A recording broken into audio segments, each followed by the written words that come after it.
Olá, sejam muito bem-vindos a mais essa aula de toda quinta-feira aqui no YouTube, trazendo conteúdos exclusivos sobre o mercado de moda e hoje, em especial, uma aula maravilhosa em relação a como criar uma coleção cápsula para o portfólio. Esse conteúdo ele é exclusivo e inédito, porque até então eu nunca falava sobre criação de coleção, né?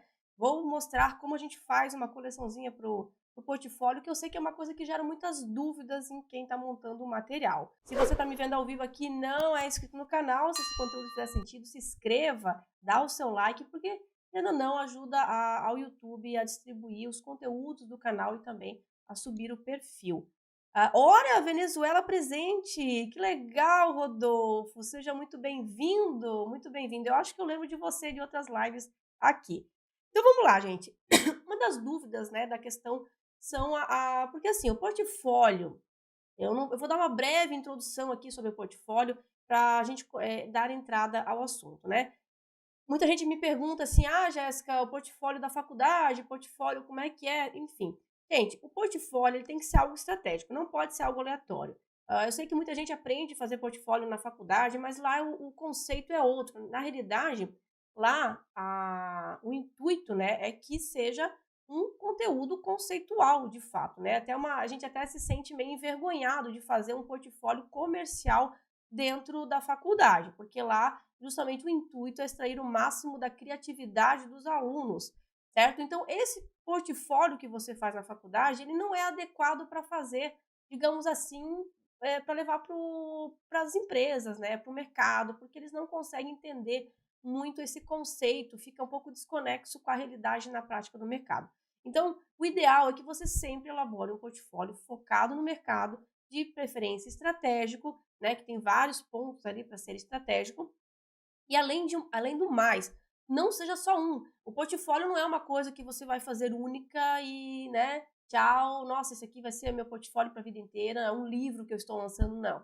Portfólio é algo que você vai ter que fazer recorrentemente, tá? Não é uma coisa que você vai fazer e, né, como eu gosto de falar, deu para bolha, né? Não, não existe isso. Até porque a moda ela é algo muito cíclica, ela muda com muita, digamos assim, muita rapidez, né? E o teu portfólio tem que acompanhar, digamos assim, a moda. Se você for, por exemplo, uma empresa com um portfólio meio, digamos, antigo, o que vai acontecer? A empresa consegue perceber alguns elementos de coleções antigas e ela entende que, às vezes, você não está atualizado, que você está parado no tempo. Então, isso não é uma boa impressão para trazer para a empresa. Sempre que você tiver um tempinho, muita gente que não está mais estudando faculdade, se formou, tem um tempinho à noite, às vezes a gente perde tanto tempo nas redes sociais que não nos agregam nada. Senta no computador ou vai no pega as folhas, faça um material que isso vai te trazer bons frutos lá na frente, tá?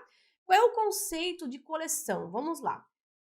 Para quem não sabe, coleção, ele tem um conceito de família, digamos assim. Tem algo em comum ali que tornam aquelas peças, digamos assim, entrelaçadas uma nas outras, onde quando você bate o olho, você entende que aquilo faz parte de uma família. O conceito de família, por exemplo, pai, mãe, filhos, você percebe que os filhos fazem parte do DNA do pai e da mãe em conjunto, por mais que eles sejam diferentes entre si. Você consegue perceber semelhanças sutis entre uns e outros, alguns são a cara do pai ou a cara da mãe, ou alguns você percebe alguns detalhes, mas entende que aquilo faz parte de uma família. No conceito de coleção é a mesma coisa. Então você não pode criar algo aleatório. É assim, eu vou dar um adentro bem grande aqui, um parênteses. Na teoria é tudo muito lindo que eu estou falando aqui para você, né? Tipo, nossa, conceito de coleção, conceito de unidade, né, de elementos. Só que na prática, no mercado, muitas empresas você provavelmente às vezes não vai conseguir fazer tudo entre, né, digamos assim, como é que se diz? Como manda o figurino, né? Digamos assim.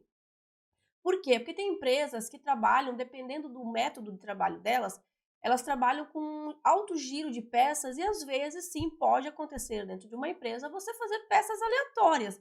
E tá tudo certo, você tem que entender que sim, isso existe, que pode acontecer. A pior coisa é você manter esse conceito teórico e chegar, digamos assim, lá na empresa e a empresa quer tudo aleatório e você murchar. entenda que isso pode acontecer, inclusive já aconteceu isso comigo. Mas, no portfólio, indiferente se existe empresas assim ou não, você tem que fazer como manda ali, como é o certo, digamos assim, até para você demonstrar profissionalismo, tá? Então, indiferente se algumas empresas adotam essa prática ou não, você tem que fazer o certo para demonstrar que você entende, né, pelo menos o conceito da coisa toda. Então, antes de você iniciar uma coleção, tudo parte é que assim, ó, portfólio você vai elaborar algo da sua cabeça. Não vai ser algo, digamos assim, ao contrário de quando você trabalha no mercado, que você tem dados, você tem números, você pode consultar questão de vendas, né? Você tem um comercial para te orientar, você tem todo um banco de informações que vão dar início à tua coleção. No portfólio, você vai criar algo da sua cabeça, da sua intuição, da sua pesquisa. Então, tudo vai começar a partir do mood board, ou painel semântico, como muitas pessoas falam. O que é esse painel semântico, mood board? Inclusive, aqui no YouTube tem uma live com a Carol Sick, onde a gente fala sobre mood board, esse conceito do mood board para o portfólio.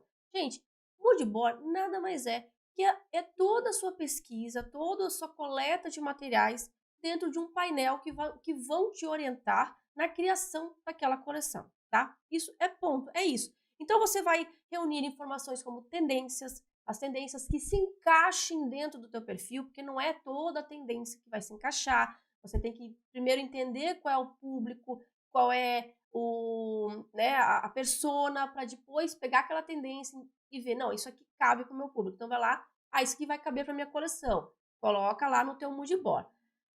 Elementos de estilo, né? Quais são os elementos de estilo, os shapes que você quer utilizar, as formas também, coloca no teu painel semântico. Acabamentos, tecidos, cara, eu quero usar neoprene, eu quero usar suplex, eu quero usar matelassê, entende? Então, você vai reunir alguns materiais que vão te dar esse norte para onde você quer ir com a sua coleção.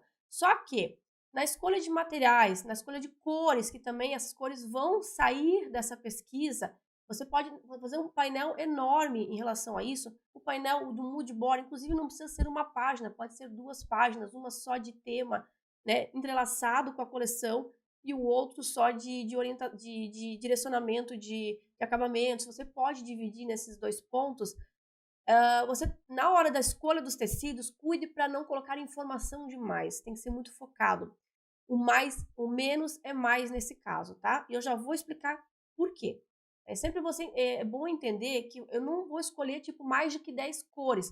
Para um portfólio, uma coleção cápsula, que é o ideal para fazer com o portfólio, dependendo do tamanho da tua coleção, às vezes 4 cores tá o ideal, tá? Não precisa fazer grandes produções, porque isso ali é um material cujo objetivo é ser objetivo mesmo.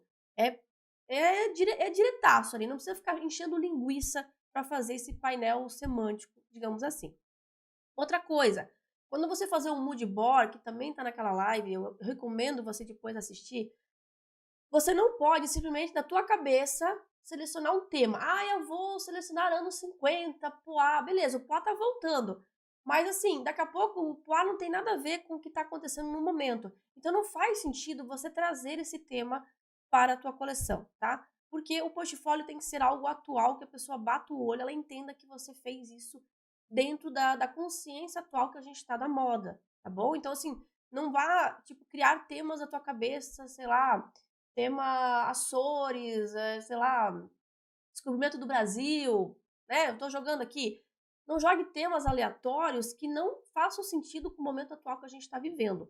E depois que você escolher o tema, você tem que trazer essa linha de comunicação entre o tema que você escolheu e o momento atual que a gente está vivendo, que são as tendências. Então, você vai, sim, comprovar através de pesquisa de passarela, pesquisa de rua, principalmente, que aquele tema que você escolheu é um tema que está em alta, tá? Então, assim, tudo isso, claro que dá para aprofundar muito mais.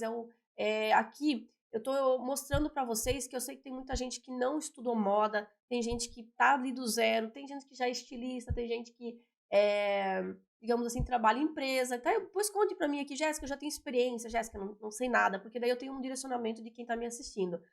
Mas só para você ter esse adentro, como é que funciona o início de tudo, tá bom? Depois disso, o que acontece? Né? Você vai escolher os principais elementos que você aposta para a tua coleção. Eu estou olhando aqui, porque é a minha forma de consultar o conteúdo. Vamos lá aqui, eu vou para os slides. Deixa eu só mudar aqui minha tela. Eu separei essa imagem que eu vou mostrar agora para vocês. Para alguns ela já é conhecida, mas eu separei outras imagens. Mas essa aqui eu vou ilustrar, eu vou mostrar para vocês entenderem. Inclusive, eu deixei a tela no Corel para vocês poderem visualizar dinamicamente, digamos assim. Olha só.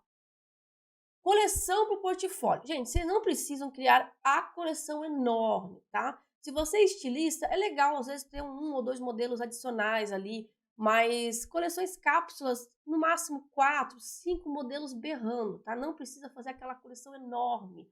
Porque, gente, a gente vive numa realidade agora que as coisas são muito rápidas. Ou o entrevistador, ou o cliente, cara, ele tem 5 minutos para olhar o teu portfólio. Ele quer em 5 minutos te conhecer de cabo a rabo ali para ver se tu é o profissional perfeito para o que ele está precisando. Então, não adianta ficar escrevendo aquelas introduções, aquelas justificativas que você tem que fazer no trabalho de conclusão de curso da faculdade. Não faz sentido isso.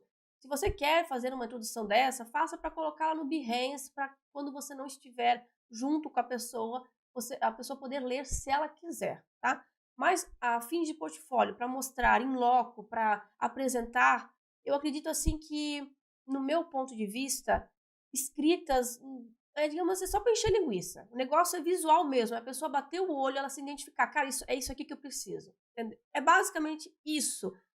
O cliente, ele tem que olhar a tua coleção, o teu portfólio, e bater o olho e pensar, cara, daquele match mesmo com você, tá? Então, por isso que eu sempre oriento portfólio estratégico. Não vá levar um portfólio com coleção infantil para uma marca que faz masculino adulto. Não tem nada a ver. Não vai conectar. Porque todos os segmentos, eles têm peculiaridades entre si e as empresas, elas sabem disso. Então, elas querem um profissional bem alinhado ao que elas estão esperando para que dê menos trabalho possível para adaptar essa pessoa dentro da empresa. Então, quando você vai levar um portfólio, já entenda que você precisa levar algo direcionado para a empresa ou no mesmo segmento. Não vai levar coisas aleatórias. Em últimos casos, tipo, me ligaram hoje à noite para amanhã de manhã ir lá fazer entrevista ou atender. Olha, até pode ser, mas eu tive aluna que passou a madrugada inteira fazendo portfólio para levar no outro dia e ela ganhou a oportunidade, tá? Então, assim, não justifica. Tudo vai depender do tamanho da tua vontade. Se aquela oportunidade você não pode perder, eu ficaria madrugada dentro fazendo o portfólio. Só que assim, ó, eu sempre digo, não espere as coisas acontecerem para você correr atrás. Por que que eu falo isso? Porque se você tiver por exemplo, já o teu layout do portfólio pronto, é muito, muito mais rápido você ir lá, desenvolver 3 modelinhos e fazer todo o resto, certo? Ao contrário de que você, tipo, eu sei como faz o portfólio, aí você fica esperando a oportunidade cair do céu, a oportunidade caiu ali para amanhã você ir lá você ter que correr, fazer as coisas, né? É muito mais fácil você pegar embalo numa bicicleta que tá andando do que você começar a pedalar do zero, não é verdade? Então, a mesma lógica funciona aqui. Gente, o que significa essas 3 peças aqui, ó? Coleção cápsula. Quando você bate o olho, desculpa. Quando você bate o olho, você identifica elementos entre si que se casam, tá? Você identifica elementos principais que chamam mais atenção, elementos que se repetem. Tudo aqui tem, tudo aqui ele tem uma unidade. E dentro dessa coleção, você percebe um elemento principal, neste caso aqui. Qual é o elemento que se repete em todos os modelos praticamente? É o botão, tá? Então, o que acontece? Esse aqui é um elemento principal da coleção. São os botões, são o franzido, são as pregas, tá? Então, assim, tudo aqui você consegue perceber que são elementos que se repetem. Mas, aqui, ó, a gente está na teoria de família. Agora eu vou falar numa visão de empresa. Deixa eu tomar minha água aqui. Água não, um suquinho. Olha só. Visão de empresa, tá? A prática de se fazer peças de coleção não é só pelo lado bonito, pelo lado da unidade, pelo lado, né, do conceito de coleção, não é só por causa disso. na prática do mercado, a importância de você repetir elementos é justamente porque, gente, uma coleção não é uma coisa barata de se fazer, tá? Um rolo de tecido, você vai pagar ali R$ 900. Quem está começando agora, uma empresa, bem sabe, geralmente as empresas produzem ali, as marcas pequenas, elas produzem em torno de 100 peças por referência, digamos assim. Cara, 100 peças por referência, muitas vezes não consome um rolo inteiro de malha. E aquele resto do rolo que vai fazer o quê? Certo? Você não vai fazer só uma cor, vai querer fazer 3 cores. Por isso que é interessante você usar pelo menos o mesmo tecido em 2 modelos, o mesmo botão em 2 modelos, né, pelo menos o mínimo. Usar o mesmo tipo de elástico, a largura de elástico, né, repetir dentro da tua coleção. Trazer uma unidade de viés, não um modelo viés é de 4, outro de 2, outro de 1, porque cada viés é um corte diferente, é um aparelho diferente, então isso dificulta muito na produção. E quando o empresário ele olha isso, além da questão estética da coleção, ele vai entender essa parte prática de comprar material, sabe, ele vai perceber ali que você entende que não dá para fazer coisas aleatórias, porque justamente também pelo lado dele, que não tem como você comprar um rolo para fazer uma referência, comprar 100 botões para fazer uma referência, porque tem empresas de fornecedor que tem uma quantidade mínima. Então, por mais que você não vai utilizar, por exemplo, 20 quilos, você é obrigado a comprar 20 quilos para ter um preço melhor. Mesmo que sobe de saldo depois. Gente, saldo é a pior coisa que tem de sobrar dentro das empresas. Porque depois você tem que utilizar aquilo, vai ter que encaixar isso numa coleção, daí começa a dar aquela bagunça toda, ninguém gosta de sobra de estoque de matéria-prima. Então, pelo lado produtivo, é importante que você repita os elementos da coleção, né, dentro da coleção, pelo menos em 1 ou 2 modelos. Não, pelo menos em 2, em 3 modelos aqui.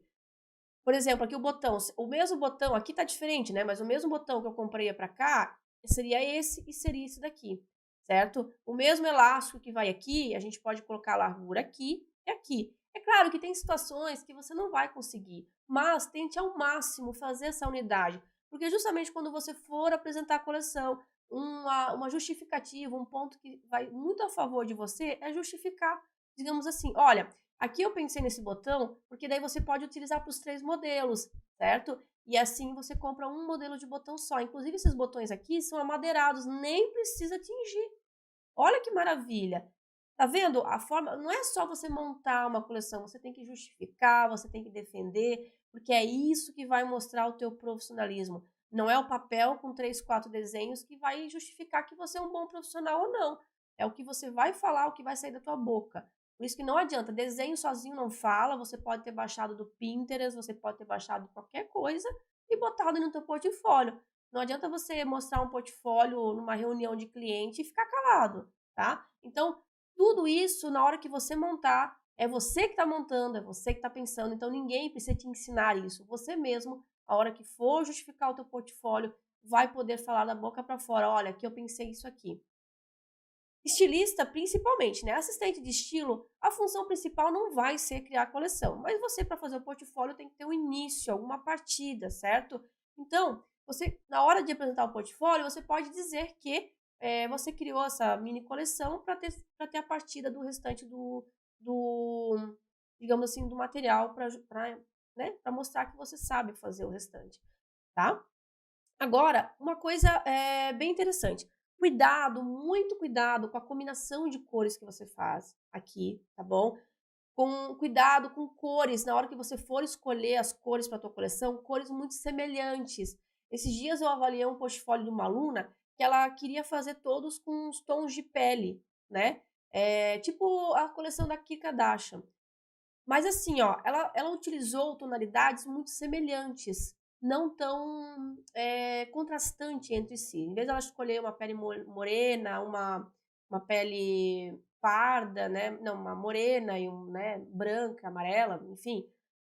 Ela escolheu tipo morena escura, morena clara, morena média. Então, assim, a tonalidade das malhas ficou muito semelhante. O que isso implica na venda? Olha só que interessante, gente. Porque você tem que pensar lá na frente, né? É que vocês não têm muitas vezes essa capacidade de antecipar questões porque vocês não vivenciaram isso, mas isso vai acontecer. Lá na frente, quando o lojista ou o cliente, enfim, vai comprar uma coleção, vai comprar, ele vai lá na empresa, ele vai comprar a coleção da empresa para vender na loja dele. Gente, se você tiver muitas tonalidades semelhantes, por exemplo, eu vou usar vermelho,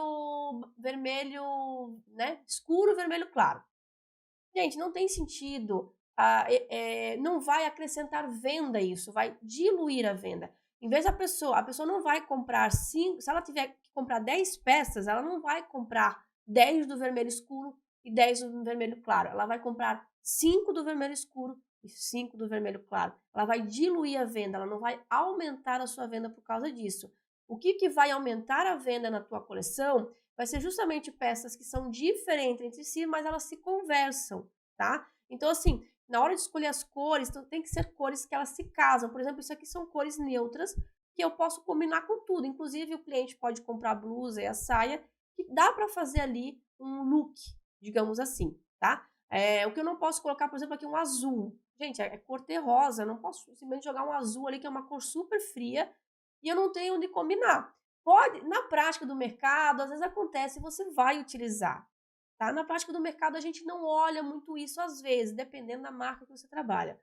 Tem marcas grandes, conceituadas, que fazem questão desse tipo de combinação. Agora, aquelas marcas, por exemplo, que de uma moda mais popular, tipo Brás, geralmente eles não olham muito isso, tipo cor fria, cor clara. Ele olha lá a cor da tendência e joga na coleção ali. Às vezes ele vai usar a mesma coisa de um marrom, no mesmo modelo vai ter azul marinho. Pode acontecer, tá? Mas pro teu portfólio, faça tudo como manda o figurino. Que vai ficar visualmente bonito, atrativo, né? Esteticamente muito mais atraente, digamos assim. Por isso que é muito importante você cuidar na questão ali. Não use cores semelhantes, que eu falei de vermelho escuro, vermelho claro, para compor aqui a coleção, porque na hora que o contratante olhar, o cliente, ele vai dizer, putz, eu vou ter que comprar, eu vou queimar, porque assim, ele tem orçamento para comprar 3 cores, 3 rolos de tecido, 3 cores. Ele não vai comprar, ele não vai queimar uma oportunidade de ter uma cor diferente para comprar uma tonalidade diferente. Se ele, olha, Jéssica, eu tenho orçamento para comprar 3 rolos de tecido. Eu não vou comprar, em vez de eu comprar um vermelho claro, eu prefiro muito mais comprar um laranja, então. Ou sei lá, comprar um tom castor. Tô jogando aqui. Porque eu acho que vai vender muito mais que eu. Porque vai concorrer entre si essa cor. Então, cuide muito, certo? Cuide muito na hora. Pensa assim, cara, se eu fizesse essa coleção, como é que seria? Eu teria que comprar um tecido para isso, eu teria que comprar botão para isso. Já começa a imaginar, planeja, porque esse é o exercício de um estilista. Ele não pode só chegar, baixar o Chico Xavier, né, e desenhar. Alguém aqui baixa o Chico Xavier e desenha? Não, não é bem assim. Tem que pensar. Por isso que é a importância do desenho técnico. No desenho técnico você consegue visualizar já como é que você vai fazer esse modelo, os acabamentos. Você otimiza o desenho técnico no digital, você consegue otimizar, né? Aqui, ó, eu não preciso ficar esse franzido aqui, se você vê, praticamente é o mesmo desse, eu só comprei e colhei, então não preciso ficar fazendo de novo. O botão eu não preciso desenvolver, eu pego daqui e coloco para cá. Então tudo isso facilita demais. Deixa eu ver se tem alguns comentários aqui no Olha, tem gente. Ó, Alex, que bom que você está aqui ao vivo. Muito bacana, gente. Nossa, que legal, quanta gente online. Muito legal. Gente, do Instagram, venha pro YouTube porque tem slide que eu estou apresentando aqui, tá? Vamos lá então, voltando ao conteúdo. Tá, gente, olha só. Eu peguei para essa aula, para explicar um pouco mais sobre isso, eu fui lá no site da Farm, peguei uma coleção infantil e comecei a observar. Faça esse exercício, olhe as grandes marcas e observe as unidades que têm em comum, que caracterizam a coleção em si, certo? Olha só que interessante, porque as magazines, cara, elas não fazem, tipo, coleções enormes, elas fazem micro coleções, certo? Elas vão fazer o composê ali de 4 peças no máximo de micro coleções, justamente porque elas precisam ter alto giro nos pontos de venda, então elas não podem ter grandes coleções que vão demorar muito para desovar, como a gente fala, para vender, né? Então, eles fazem micro coleções para pelo menos ter uma boa apresentação dentro da loja. Só que apesar disso, tem elementos que se repetem. Por exemplo, coleção, né, vai vir agora a coleção verão 2023. Com certeza a Farm ou, sei lá, a Renner, né, digamos assim, elas vão trabalhar cores dentro dessa coleção. Por quê? Por mais que troque a coleção, essas cores, por exemplo, assim, ó, agora vai vir um lote de coleção, uma coleção cápsula vai entrar agora na loja. Daqui a pouco, semana que vem, vai entrar outra coleção cápsula. Mas se elas não tiverem alguma coisa em comum ali, por exemplo, cor, né, vai ficar muito misturado dentro do layout da loja. Então, geralmente, eles escolhem elementos, escolhem cores, principalmente na cor, por mais que eles girem as peças dentro da loja, eles tenham essa unidade ali que dá um visual legal da coleção, tá? Então, eu separei alguns modelos aqui da coleção da Fábula, da Farm Hill, para vocês entenderem. Olha só, unidade de medida. Qual é a unidade mãe aqui que comanda todo o mix desse produto? É a estampa. Essa estampa aqui é a estampa mãe. Daqui foram extraídos outros elementos que compuseram a coleção. Por exemplo, aqui ó, foi extraído a bicicletinha para colocar aqui. As cores se repetem, gente. E olha aqui o detalhe, por isso que eu botei no core, porque daí eu posso mostrar para vocês os detalhes. Olha que interessante. Esse xadrezinho na cordinha é o mesmo xadrezinho dessa alça, tá bom? Outra coisa, franzidos, tudo são elementos. Amarração, cordinha, né? Amarração. Então, tudo são elementos que se repetem. Não necessariamente você precisa fazer sempre as mesmas cordas, mas perceba que aqui tem uma corda, aqui tem uma corda amarrada, né? Então, tem elementos que vão se repetindo, que vão transformar essa coleção numa unidade, numa família para venda. Aí, algumas marcas, o que elas fazem?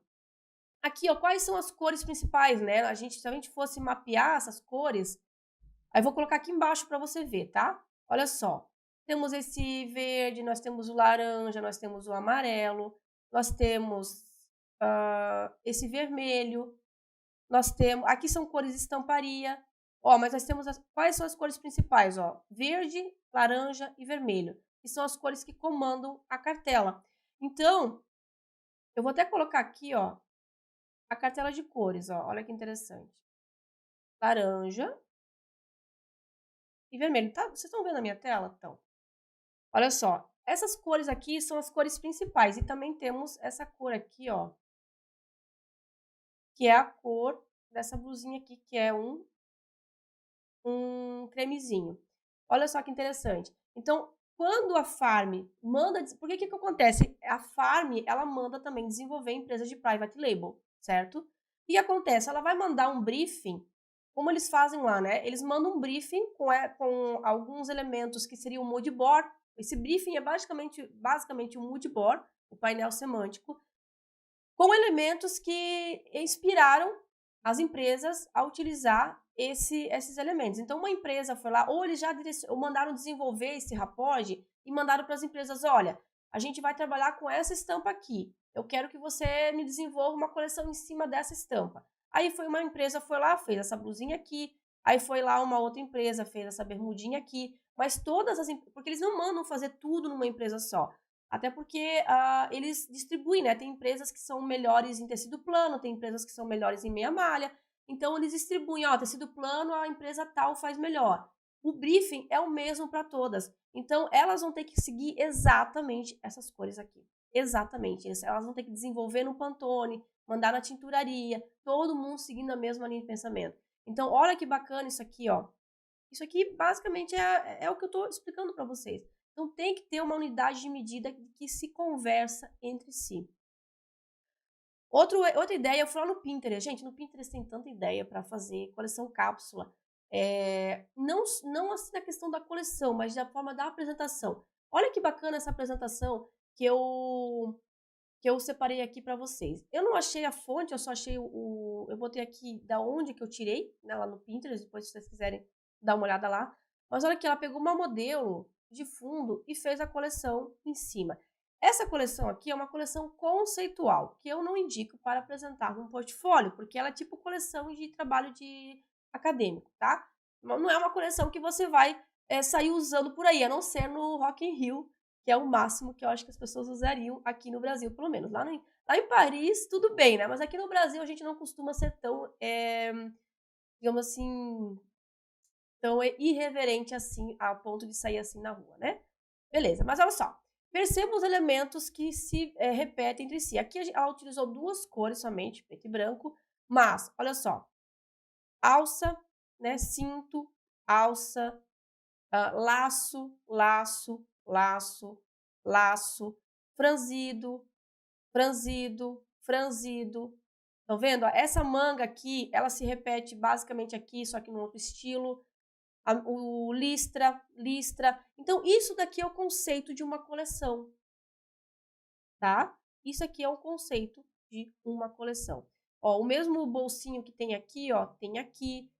Então, você consegue entender uma unidade de família dentro aqui. Isso aqui é uma coleção conceitual, como eu falei. Para o portfólio estratégico tem que ser comercial, algo usável. Então, você pode ir lá nas marcas, você pode tirar inspiração. Inclusive, eu sempre oriento que se você for trabalhar como assistente de estilo, como você não vai criar a coleção agora, uma dica super importante, você pode assim, nossa, surgiu, vamos viajar aqui. Nossa, surgiu uma oportunidade para eu trabalhar lá na Morena Rosa, né, no Grupo Soma.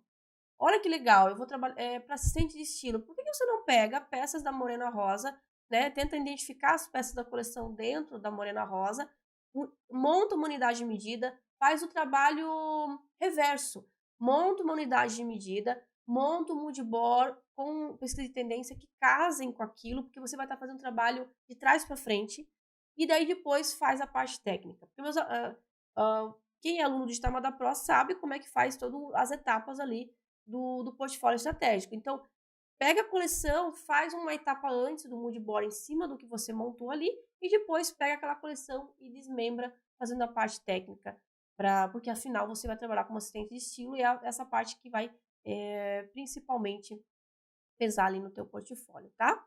Deixa eu ver aqui. Legal, olha só, a Thaísa falou aqui, ó, é muito bom assistir desfiles para analisar as semelhanças nas coleções. Bingo, Thaísa, é bem isso mesmo. Quando temos os desfiles de moda,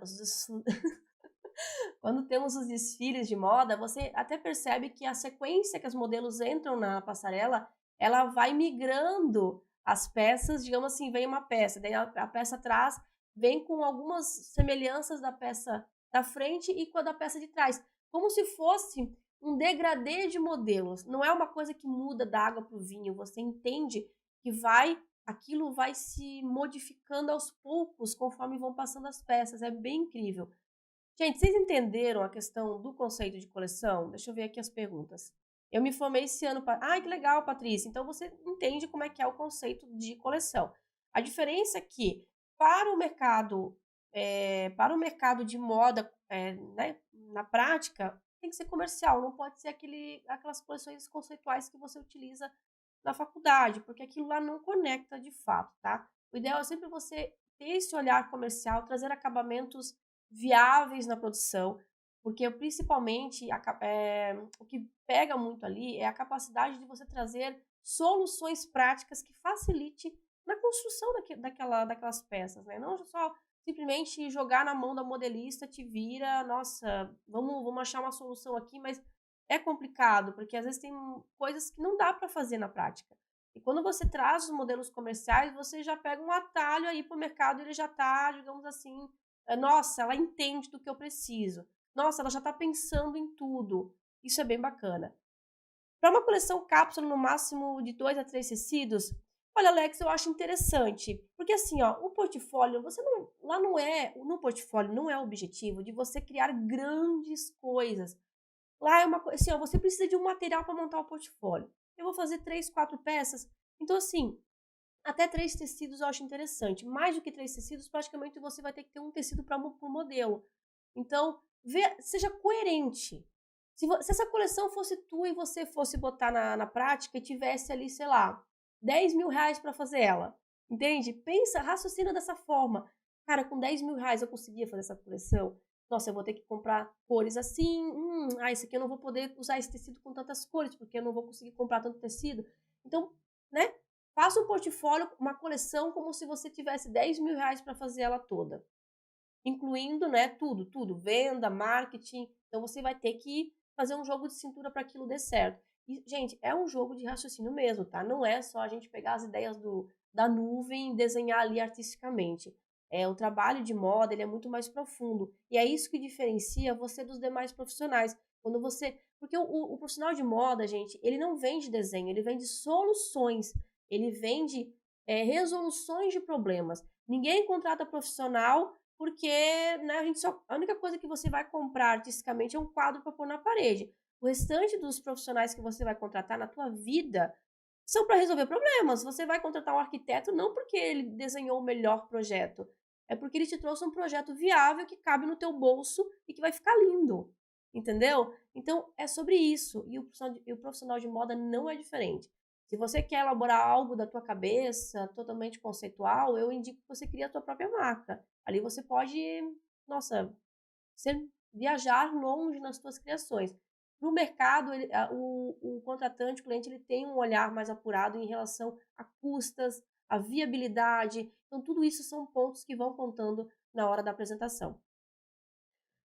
Deixa eu ver aqui. Tecido tem mesmo. Não entendi aqui a pergunta. Pode ter desenhos de croquis artístico além dos tecidos? Olha, Júlia, assim, ó, depende. O croquis, como vocês, né, eu já falei várias vezes, o croquis não é tão comum a utilização no mercado. Porém, eu também não digo para não ter croquis. Tudo vai depender do teu objetivo. Por que eu digo isso? Gente, se você, né, for trabalhar como estilista para uma marca mais conceituada, pode ser a probabilidade que ela vai querer, sim, um croquis. Então, é legal você ter no teu portfólio, mas não que ele seja o personagem principal, mas que ele esteja lá para quebrar a objeção. O croquis, para os meus alunos da Moda Pro, eles bem sabem, eu gosto de colocar ele junto na ficha de criação. Né? Eu escolho um desses modelos ali digitalmente, escolho um e boto na ficha de criação. Porque essa coleção cápsula que vocês viram é o resumo da coleção. Você pode colocar dessa forma aqui, ó, que nem eu mostrei. Eu acho que essa forma aqui de apresentar é muito mais interessante do que um croquis ilustrado, tá? É muito mais. Você consegue ver os detalhes. Esses detalhes aqui, ó, de costura, você não consegue representar tão nitidamente num croquis. O croquis, dependendo da tua habilidade, você faz algo meio abstrato, né? Você desenha uma manga, mas não consegue, às vezes, representar os mínimos detalhes que vão ter nesse modelo. Por exemplo, o botãozinho, aqui, ó, por exemplo, aqui, ó. Esse botãozinho, nesse caso, eu poderia até puxar aqui e fazer um zoom nesse botão. Então, o digital hoje, eu acredito que seja a forma mais atrativa de você trazer já a peça como ela vai ficar na prática.